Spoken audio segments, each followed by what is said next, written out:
Hello viewers, welcome to our AN education unit. आज हम समास चैप्टर को ट्रिक्स के थ्रू समझेंगे। अभी तक जितना भी आपका डाउट है वो डाउट आज खत्म हो जाएगा। ये वीडियो देखने के बाद आपका समास से रिलेटेड कहीं पर भी कोई भी क्वेश्चन आता है तो आपसे वो आंसर बनेगा। सबसे पहले देख लीजिए, समास जो है ये सम और आस से मिलकर बना है। सम और आस, सम का मतलब है पास और आस का मतलब है बिठाना। और समास जो शब्द होता है इसका मतलब यही है कि पास पास बिठाने को समास कहते हैं। दो स्वतंत्र शब्द को पास पास बिठाने को समास कहते हैं। और इसी समास को समस्त पद बोला जाता है, समास पद बोला जाता है, समास युक्त शब्द बोला जाता है, समासज भी बोला जाता है। कभी कभार इससे भी क्वेश्चन आ जाता है, तो आप लोग याद रखिएगा इसको। आगे क्या है ना, समास का भेद। चार प्रकार के समास होते हैं, चार मुख्य प्रकार है। अव्ययभाव, तत्पुरुष, द्वंद्व, बहुव्रीहि। तत्पुरुष समास के अंतर्गत ही कर्मधारय और द्विगु समास को रखा गया है। तो याद रखिएगा, समास का जो है चार भेद है, अव्ययभाव, तत्पुरुष, द्वंद्व, बहुव्रीहि। तत्पुरुष समास के अंतर्गत दो को रखा गया है, कर्मधारय और द्विगु समास। अभी हम ये जो 6 प्रकार जो है इसको हम अच्छे से समझेंगे, ताकि अगर क्वेश्चन आता है एग्जाम में आप एटलीस्ट इतना कर पाए कि किस समास के अंतर्गत इसको रखा गया है आप बता पाएंगे। और मैक्सिमम क्वेश्चन इसी तरह ही आता है। अव्ययभाव समास सबसे पहले समास है। और ये अव्ययभाव जो है, अव्ययभाव से ही आपको समझ में आ रहा होगा कि ये जो है अव्यय है। अव्यय मतलब लिंग, वचन, काल, कारक के अनुसार जिन शब्दों में परिवर्तन नहीं होता है। सीधा सीधा आप शब्द को देखकर ये भी जान सकते हैं कि इसमें लिंग, वचन, काल, कारक के अनुसार अगर परिवर्तन नहीं हुआ तो इसका मतलब ये हो गया क्या, अव्ययभाव समास। जैसे कि यथाशक्ति, आप किसी भी काल में उसका प्रयोग कीजिए, यथाशक्ति में कोई परिवर्तन नहीं आएगा। कोई भी वचन में इसका प्रयोग कीजिए, यथाशक्ति में कोई परिवर्तन नहीं आएगा। दूसरा इसका क्या है ना, इसमें जो है पहला पद जो होता है वो उपसर्ग होता है। पहला पद उपसर्ग है। उसके साथ साथ कुछ शब्दों में एक शब्द, कुछ समासिक पद में एक शब्द को दो बार बार लिखा गया है। जैसे कि रातों रात, रात का 2 बार प्रयोग, पहले पहल, इसमें भी 2 बार प्रयोग हुआ है। तो अव्यय भाव के लिए याद रखिए, पहले तो ये है कि ये एक अव्यय होगा, लिंग, वचन, काल, कारक के अनुसार इसमें परिवर्तन नहीं होगा। उसके साथ साथ क्या है, पहला पद जो है उपसर्ग होगा। उसके बाद कुछ जगह पर क्या है, रिपीट हुआ होगा। जैसे रातों रात, पहले पहल, इसमें रिपीट हुआ।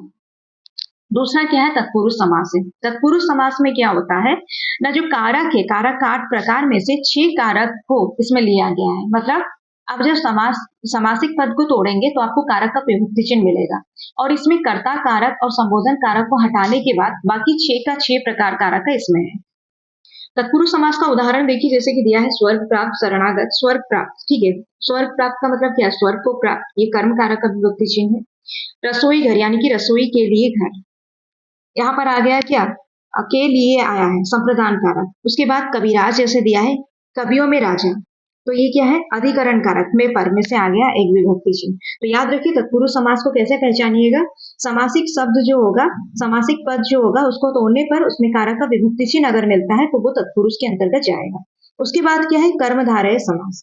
कर्मधारय समास में क्या होता है, यहाँ पर देखिए उदाहरण है, नीलगाय, सज्जन, अंधविश्वास, ये सब उदाहरण में रखा गया। कर्मधारय समास का पहला पद जो है वो विशेषण होगा।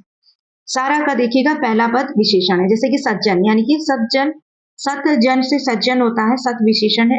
नीलगाय, नील हुआ विशेषण। यहाँ पर जो दूसरा पद होता है वो संज्ञा होगा, पहला पद जो है विशेषण है। अगर किसी भी समासिक पद में पहला पद विशेषण दिया है तो वो कर्मधारय के अंतर्गत जाएगा। उसके बाद क्या है, दिगु है। दिगु में क्या होता है, पहला पद संख्यावाचक होता है।